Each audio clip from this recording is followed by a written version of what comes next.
Thank you to all my channel members, including my fan appreciation level members and my contributor level members, for helping support the YouTube channel. Hello, and welcome to my channel. My name is Jonathan Cohn, and today I have my book review of the book Galaphile by Terry Brooks, the first book in the First Druids of Shannara trilogy.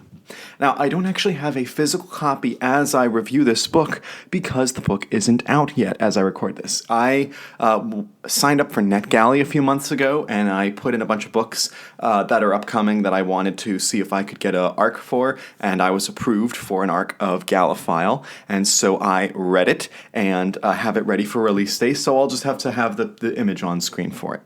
But this is a brand new trilogy in the series. It is set between the events of the Legends of Shannara, the Measure of Magic, and the First King of Shannara.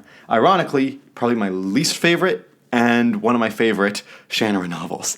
And so Terry, a couple of years ago, back in like 2017, 2018, 2019, and 2020, wrote The Fall of Shannara, which is the end of the timeline. And he said that's as far as it goes, that's the end, it's the end of Shannara, but he might go back and write some other stuff later on. And I've been saying this whole time, since I started reading the Shannara books, I want books set in between Measure of Magic and First King. I've wanted those books about Galaphile. I've wanted books about the formation of the Druids, about kind of like the geopolitics of the Four Lands, stuff like that. The formation of, the elves being in this land, and the dwarves being in this land, and the humans being in this land, and the Druids being in the other lands. And so I wanted to see that. And we hadn't gotten it until now with Galaphile. Now, I will say, we don't get everything that I wanted to get. The beginning of the book, the elves are already established in their land, the dwarves the same, the trolls and the humans. So it's not, the geopolitics stuff wasn't all where I wanted it to be focused on, but the druid stuff was exactly what I wanted it to be. So that was really cool to see. This book is kind of unique compared to his other books. His writing is getting really short. It's really short book. You can breeze through it. It's not long at all. The ebook was about 300 pages. I don't know how many pages the hardcover is going to be, but it's a very short book.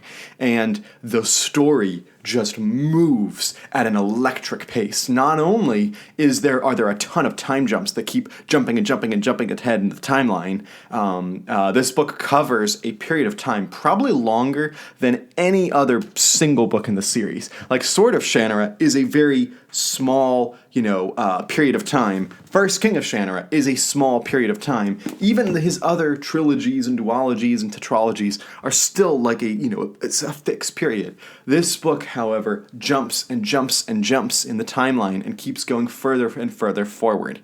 And I didn't expect that. So that was a shock to me.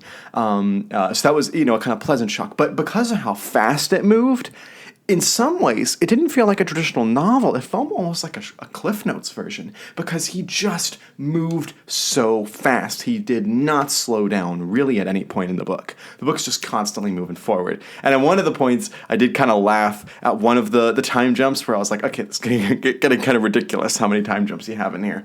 But still, it was a delightful read. If you are a fan of Terry Brooks, particularly like classic Brooks, if you like the original Shannara trilogy, if you like the feeling evoked in his earlier work, I think you really will appreciate this one. There's something truly magical. It's got his writing style the whole time. That's kind of like been his writing style throughout. It's got touchstones of Terry Brooks stuff that you've had, whether his old stuff and new stuff. But when I was reading it, not just because of the timeline it takes place in, but because of the emotions evoked in the writing, because of the hopefulness it has, because of the writing style, it did feel like classic Brooks, which I really liked because I like a lot of his older stuff, his classic stuff. I mean, I like some of his new stuff too, don't get me wrong. I love The Fall of Shannara, but I really like his old stuff. And so that was really cool to have that classic feeling to the book. The book is a much smaller scope, even despite the fact that it has those crazy time jumps. It doesn't have the sprawling feeling that a lot of his books do. It has one POV for the most part, which is Galaphile. There are two other POVs, his love interest in the book and the villain in the book. And they are minor throughout the book, but the majority of the book is just the one POV of Galaphile. And as such, as I said, it kind of brings the story a little bit smaller. It makes it feel more intimate, which I think works really well for the book.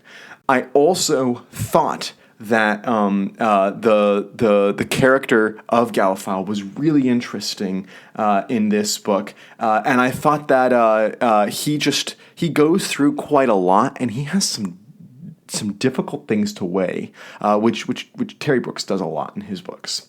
The book also just has some classic moments of literature, and and in movies too. Like there's some moments in this book that feel just like A New Hope for Star Wars. I was just like, oh, that's totally like a trope you'd see in A New Hope. And then there's other moments, especially towards the end of the book, that I was like, that's like the Two Towers. And so he's pulling from all over the place. I mean, you pull from the greatest.